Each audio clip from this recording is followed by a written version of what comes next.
É daqui a já menos de um mês que decorre a edição deste ano do Wireless Meeting, um grande encontro dedicado às tecnologias e comunicações sem fios. No mundo digital alargado, o jornalista Rui Tucaiana foi perceber o que está a ser preparado.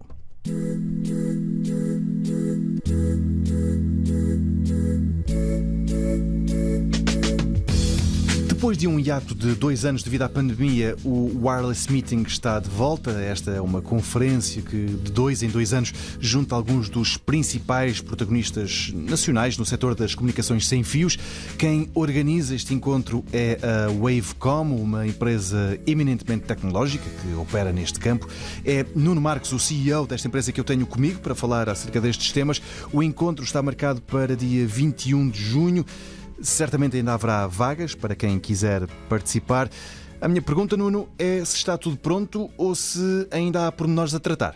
Isto é um processo ongoing, isto nunca está pronto, digamos assim, só está pronto no dia da abertura, ok? É um regresso a casa, como referia.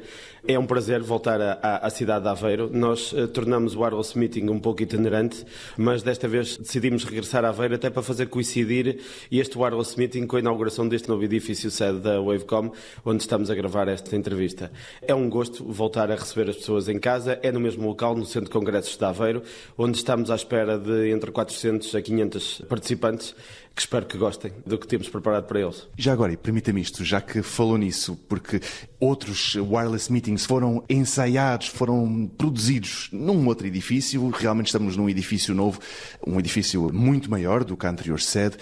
Isto é sinal que as coisas estão a correr bem para a Wavecom, imagino eu.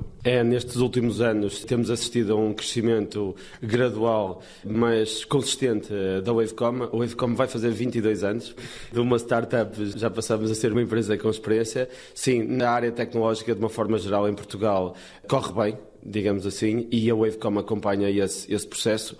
Nós apostamos muito desde cedo na área do wireless, acabou por se mostrar uma aposta ganha, são tecnologias cada vez mais usadas. Aliás, neste Wireless Meeting vamos mostrar uma vez mais novas aplicações de tecnologias wireless, tecnologias ou formas de utilização da tecnologia que não são muito, digamos, comuns. Já lá vamos, porque uma outra novidade, para além do edifício, para além do regresso até a Aveiro e tudo isso, uma outra novidade é que na anterior Wireless Meeting, isto foi há 4 anos, porque houve este hiato, nessa o 5G era uma coisa, não direi de ficção científica, mas era uma coisa do futuro, porque em Portugal não existia. Agora finalmente estamos com as redes de 5G a aparecerem nas principais cidades. Que avaliação é que faz de tudo isso? O 5G está finalmente a correr bem em Portugal ou a coisa ainda precisa ser oleada? Como sabemos todos, o 5G acabou por entrar um bocadinho aos solavancos em Portugal. No entanto, a dissimação da tecnologia está a acontecer, principalmente ao nível dos terminais. Começam a haver cada vez mais terminais com 5G e também começa a haver cobertura, principalmente nas grandes cidades. Os operadores estão a fazer esse seu trabalho de permitir cobertura 5G. Começam, obviamente, pelas grandes cidades e depois, provavelmente, irá se espalhar ao resto do território. Em 2018, nós falámos exatamente de 5G, que na altura parecia um bocadinho ficção científica. Nesta altura, uma realidade, mas nós já vamos apresentar neste Wireless Meeting novas aplicações do 5G, nomeadamente o 5G privado, ou seja, a tecnologia permite ter redes de 5G, mas para entidades privadas, para empresas ou grandes empresas que, dado a área onde atuam e dados os cenários de utilização, preferem ter um 5G privado, uma rede privada de comunicações, do que propriamente utilizar a rede pública. Quase como uma rede Wi-Fi, mas já percebi um bocadinho talvez mais abrangente. E então o 5G vai ser um dos temas do Wireless Meeting 2022? O 5G é um dos temas do Wireless Meeting, é mais ou menos incontornável nesta altura. A Wavecom já está a trabalhar em projetos em 6G, só para terem uma ideia, isto não para. Mas sim, mas o 5G irá fazer parte do cardápio do Wireless Meeting 2022. Outra coisa que apareceu entretanto e que vocês também vão trabalhando é o Wi-Fi 6. Agora saiu uma nova norma que é o Wi-Fi 6E, portanto uma coisa mais recente. Eu pergunto isto porque estou à procura de novidades e também de saber um bocadinho o alinhamento, o programa desta edição do Wireless Meeting. O Wi-Fi 6E, tenho a certeza que lhe diz alguma coisa. Vai também passar por Aveiro neste dia 21 de junho, não é? Correto, dia 21 de junho, e sim, o Wi-Fi 6E vai passar pelo Wireless Meeting. Para quem conhece o Wireless Meeting, nós terminamos o último painel que encerra tipicamente os trabalhos. É um painel de trends que representa o que é que será o futuro, ou seja, o que é que será os temas principais do próximo Wireless Meeting daqui a 2 anos. Tipicamente digamos, um abrir de apetite para o próximo. E onde vamos ter o Wi-Fi 6E é exatamente nesse painel das trends. Provavelmente a partir de 2023 será o standard usado em Wi-Fi. É parecido com o Wi-Fi 6, até por isso não trocou, digamos, de número, mantém-se o 6, a preparar já o Wi-Fi 7, aumentará as suas características técnicas, nomeadamente em termos de largura de banda, ou seja, de velocidade e diminuição de latência. No entanto, o 6E usa mais frequências, ou seja, tipicamente tínhamos o Wi-Fi a funcionar nos 2,4 GB e nos 5 GB e o Wi-Fi 6E vai até aos 6 GB. Esta é a principal diferença, mas vamos ter todos os pormenores no Wireless Meeting, nomeadamente no painel Trends. E já que falamos de Trends, desculpe, Nuno, mas eu já agora também lhe quero fazer 2 perguntas acerca do que é que poderá ir vir. Uma delas não será bem assim, é o NFC, que hoje em dia usamos muito para pagamentos e tudo isso. Mas há uma outra tecnologia que se calhar algumas pessoas utilizarão já em Portugal nos seus carros, que é o UWB, Ultra Wideband. Isto, lá está, pode servir para chave tanto do carro como de casa, para fazer uma série de coisas, até localização. Isto é algo que começa a aparecer em Portugal. Eu pergunto isto porque a Wavecom é uma empresa muito à frente nestas coisas. Nós em Portugal também estamos a desenvolver soluções para isto ou estamos um bocado mais na retaguarda, à espera de empresas como a Samsung, que essas sim evidentemente têm mais poderio para o fazer? Ao nível da utilização do ultra-wideband, ao nível, digamos, particular do consumidor final, não é uma área em que a Wavecom trabalha muito. Nós trabalhamos mais para empresas, para a indústria. E a ultra-wideband é agora a tecnologia da moda, digamos assim, quando falamos de radiolocalização. Nós até vamos ter no Wireless Meeting 2 painéis de radiolocalização, um exatamente para a indústria. Cada vez mais queremos saber onde é que estão os nossos assets, onde é que está o produto acabado, o que é que está nas paletes, onde é que estão as paletes dentro do armazém. A tecnologia ultra-wideband permite precisões até 30 cm de localização em 3D, o que é absolutamente fantástico, é saber exatamente onde é que está algo. E, portanto, o ultra-wideband é muito usado nesta altura em localização, tanto na indústria, como depois vamos ter um workshop para a saúde, onde vamos mostrar como é que podemos usar esta localização com precisão na área da saúde. Basta-nos pensar numa urgência de um hospital que realmente faz falta saber onde é que estão as coisas, até pela forma e pela atividade que decorre e pela urgência da atividade que decorre de uma urgência de um hospital. Portanto, saber em tempo real onde é que as coisas se encontram, onde é que os assets se encontram é fundamental. Com uma precisão mesmo muito grande. Com os tais 30 centímetros de precisão, que é, nesta altura, digamos, recorde em termos de rádio e normalmente resolve 99,9% dos casos de uso, porque, em princípio, ninguém quer saber menos do que 30%. Muitas vezes, até na saúde, basta saber a sala, digamos, o quarto, a enfermaria, onde está, por exemplo, uma maca ou uma cadeira de rodas, não precisamos saber que está exatamente ali. Por exemplo, temos uma situação muito interessante, um caso de estudo que agora estamos a usar para manutenção de subestações elétricas. A radiolocalização tanto serve para localizar itens como pessoas, por exemplo. E então, para guiar as pessoas dentro destas manutenções e destas intervenções de manutenção em ambientes muito complicados para o homem, mais feito para máquinas do que para homens, e utilizando a realidade aumentada. Ou seja, um técnico consegue se deslocar com segurança a uma zona muito pouco segura, okay, em vários tipos de indústria, e ser guiado remotamente para fazer o seu trabalho, baseado exatamente na precisão da localização de onde se encontra em todo momento. E nós fomos também fazendo o nosso caminho pelo programa do Wireless Meeting deste ano. Começámos pelo fim, é verdade, começámos pelas tendências, pelo que aí vem. Já falámos desta ultralocalização da Ultra Wideband. Mas sei também que as Smart Cities também vai ser um tema, e aliás costuma ser um tema também com algum destaque. Quem foi assistindo, quem foi passando pelos vários Wireless Meeting, percebe que há uma aposta das câmaras, principalmente as câmaras, em tornar as cidades mais inteligentes também para serem mais amigas do próprio munícipe, para ser mais simples o trânsito, uma série de coisas, a gestão também da própria Câmara. O que é que tem sentido, Nuno, que vai avaliando também isto? As autarquias têm apostado nas tecnologias certas, têm apostado nos sensores certos ou têm apostado pouco? é um bocadinho como ao 5G, falámos há um bocadinho aos solavancos.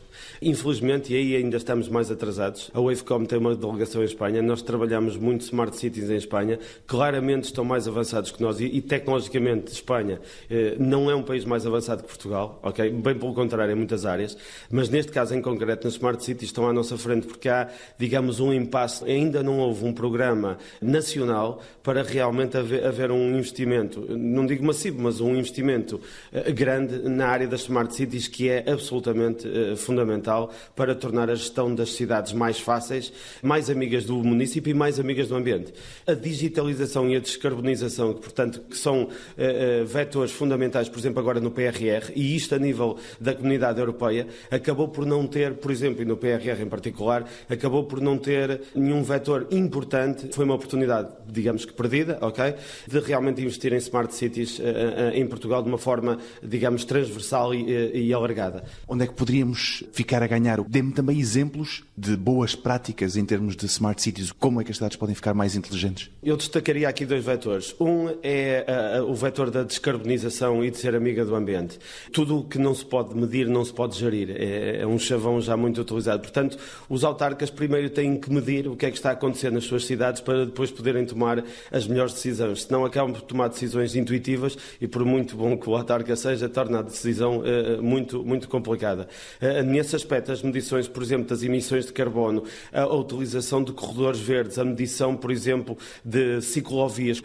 O autarca toma uma decisão sobre uma determinada ciclovia e depois o que é que aconteceu nessa ciclovia? Passamos a ter mais, menos, igual a fluxo de pessoas. É isto que é preciso medir para que depois as ações tenham reações que são mais ou menos previsíveis e não, digamos, estarmos a jogar no escuro, digamos assim. Portanto, esta é um fator preponderante. O outro fator é o apoio à economia. Por exemplo, Espanha, e não querendo dar grandes exemplos de Espanha, mas acabou por lançar um projeto muito grande e alargado em que as boas ideias são para serem difundidas. Portanto, se foi uma boa ideia, também queremos saber. Não é? E é uma boa ideia porque é perfeitamente aplicável em Portugal, porque a área que melhorou foi a área do turismo. Ou seja, as Smart Cities aplicadas a turismo. Coisas tão simples como isto. Por exemplo, um estrangeiro que aluga um Airbnb, se tem um problema de emergência, não sabe onde é que está. Ninguém sabe a morada quando aluga um Airbnb. Coisas como esta. Por exemplo, a recolha de lixo. Uma pessoa aluga uma casa durante uma semana. Como é que eu peço a recolha de lixo? Coisas tão simples como isto que um estrangeiro, um alemão,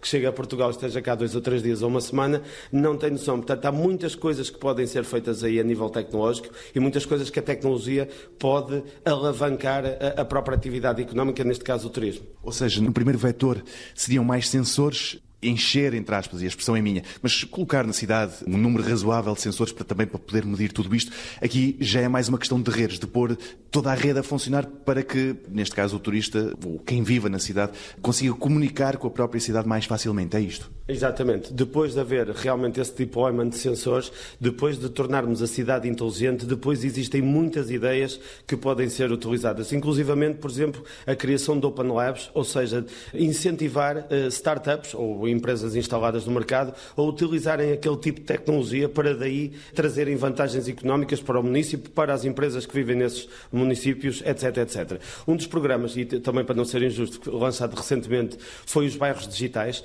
cujas candidaturas terminaram recentemente, apesar de ter um âmbito, digamos, mais restrito, isto cá em Portugal, e ao abrigo do PRR, apesar de ter um âmbito mais restrito, não é propriamente para a cidade, é para o bairro, daí o nome bairros digitais, mas acaba por ter uma influência muito grande no comércio, porque o objetivo do programa é alavancar o comércio local e aqui parecemos que estivemos muito bem, o Governo neste caso esteve muito bem, o país esteve bem e penso que quando este programa será implementado, provavelmente no final deste ano, princípios do próximo ano, irá começar-se a ver alguma coisa aliada com as Smart Cities. Uma outra questão que eu gostava de falar sobre Smart Cities, e muito simples até, e vamos ter um workshop exatamente sobre isto, tem a ver com a telecontagem da água, ok?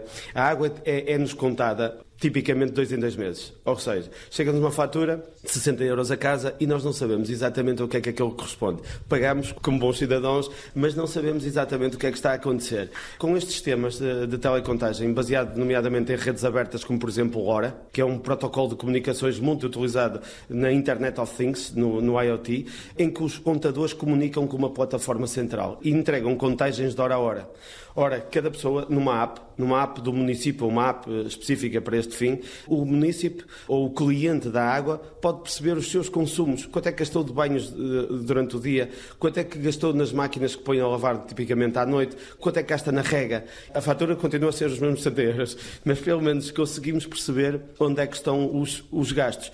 E mais uma vez, para gerir é preciso medir. Quando me chega uma fatura de 60 euros passado 2 meses, eu não faço nada, eu não tiro nenhuma ilação. Se eu todos os dias vir que estou a gastar mais água, ou tomar banhos, ou a fazer máquinas de roupa, ou seja o que for, eu consigo melhorar e tornar os meus consumos mais eficientes. E reparem, depois isto à escala nacional, isto tem um impacto muito grande na questão do consumo de água e até mediante as alterações climáticas e até os períodos de seca que vivemos mais recentemente, está realmente na ordem do dia este tipo de tecnologias que não são caras, tem que haver a vontade, digamos, política e dinheiro também que é necessário para implementar este tipo de soluções. E eu diria que também mesmo ao nível da gestão familiar também é importante saber para onde é que vão os gastos para depois também poder sim reduzir os tais 60 euros para 55 e eventualmente fazer ali uma gestão mais eficaz, mas a nível familiar.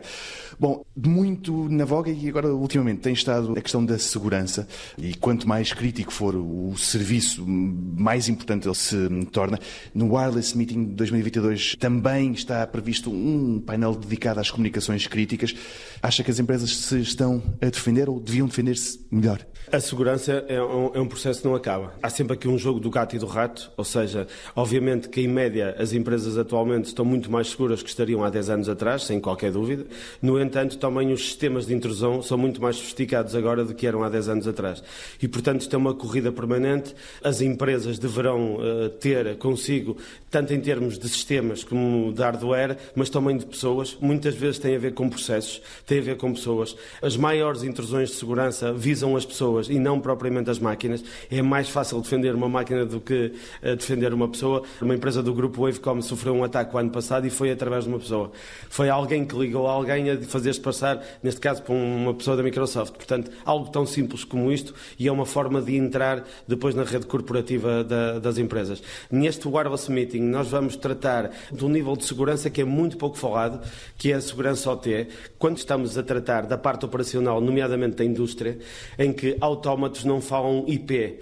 Normalmente a linguagem IP, a Internet Protocol, é aquela linguagem que é, digamos, o protocolo usado na internet, daí o nome, que é mais usado. Existem muitos sistemas de segurança e muitos ataques são feitos sobre este protocolo. No entanto, os autómatos não falam este protocolo. Normalmente falam protocolo proprietários, sistemas de vários fabricantes, autómatos que estão nas indústrias, robôs, ok, nas linhas de montagem, falam entre eles em protocolos proprietários. E agora, mais uma vez, o jogo do gato e do rato, como na segurança IP é mais difícil, existem muitas formas, digamos, de precaver os ataques, neste tipo de protocolos há menos segurança e então agora os ataques são feitos a este nível. A segurança OT elimina ou tenta eliminar as vulnerabilidades criadas ao nível destes protocolos. Antes de falarmos IP, já estamos a nos defender contra ataques externos. Isto é fundamental, nomeadamente em infraestruturas críticas, como sejam, por exemplo, as utilities, em que há muitos protocolos, digamos, de baixo nível, falar entre turbinas de uma barragem, por exemplo, ou coisas deste género, turbinas de eólicas, e em que é necessário, é muito necessário que haja controle sobre tudo o que está a passar na rede para termos a certeza que a informação que ali está é fidedigna e não é maliciosa. E com um exemplo do que aconteceu há algum tempo já nos Estados Unidos, temos razões para estar preocupados ou temos razões para estar seguros? Falou-me de barragens, falou-me das turbinas das torres eólicas. O que é que o Nuno Centro se chama? Está razoavelmente protegido? Eu pergunto isto porque há aqui uma nuvem muito negra em cima de tudo isto, não é? Sim. Não, os sistemas estão relativamente protegidos e estão relativamente vulneráveis. Aliás, nós tivemos connosco há 4 anos, penso eu, no Wireless Meeting, um hacker que disse que se lhe dessem tempo e dinheiro no sentido de recursos, não de lhe pagar o trabalho, se lhe dessem recursos e tempo, ele violaria qualquer sistema de defesa do mundo. Portanto, é uma questão de quase de querer. Portanto, há sempre essa vulnerabilidade. No entanto, cada vez os sistemas de segurança são mais evoluídos e nós claramente estamos muito mais seguros agora do que estaríamos há 10 anos atrás. No entanto, empresas tecnológicas com as melhores práticas do mercado, ainda recentemente em Portugal, é fácil serem atacados. É fácil, existem este tipo de ataques.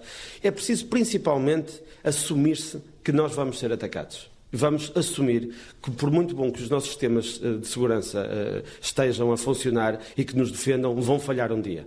E quando falharem nesse dia, qual é o nosso backup? Qual é que é a nossa segurança?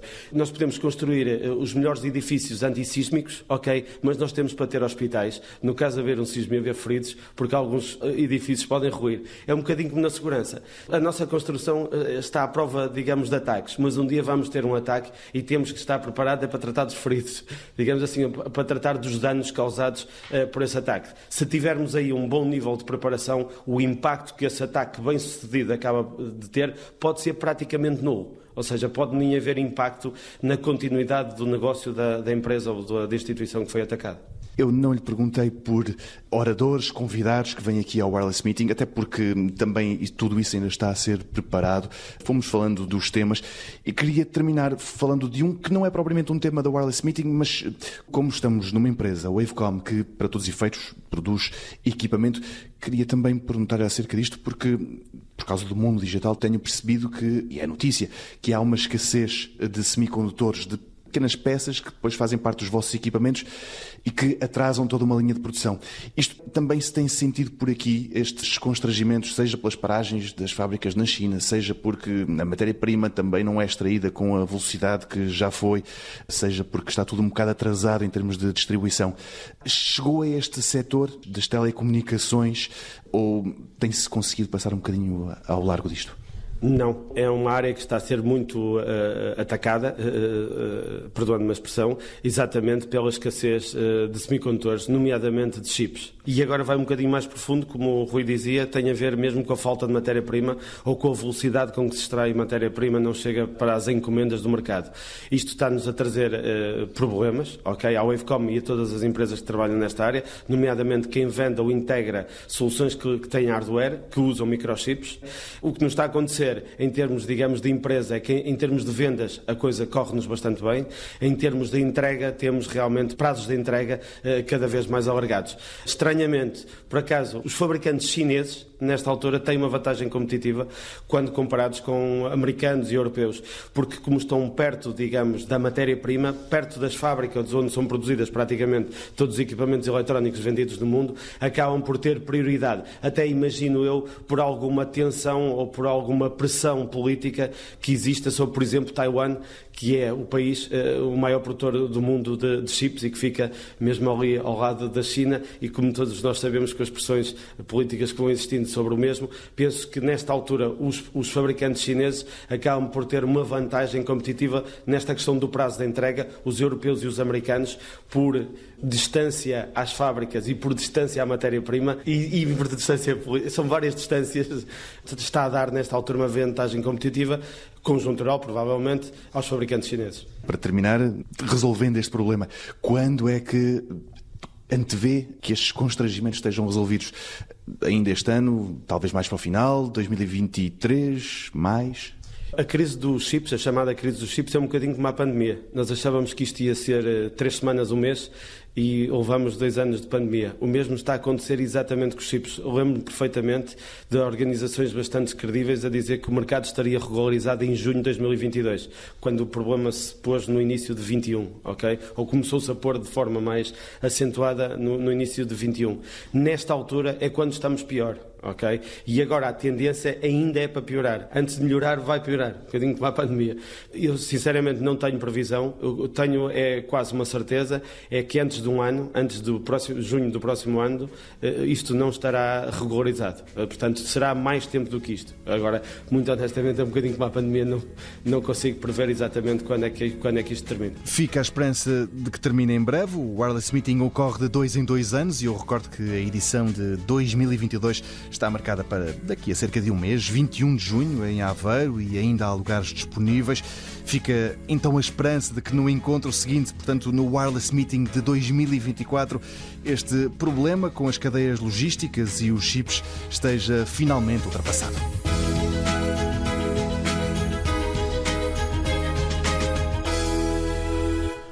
O Mundo Digital, às quartas-feiras, tem uma edição alargada, hoje com a sonorização de Jorge Guimarães Silva e a habitual edição de Rui Tucaiana.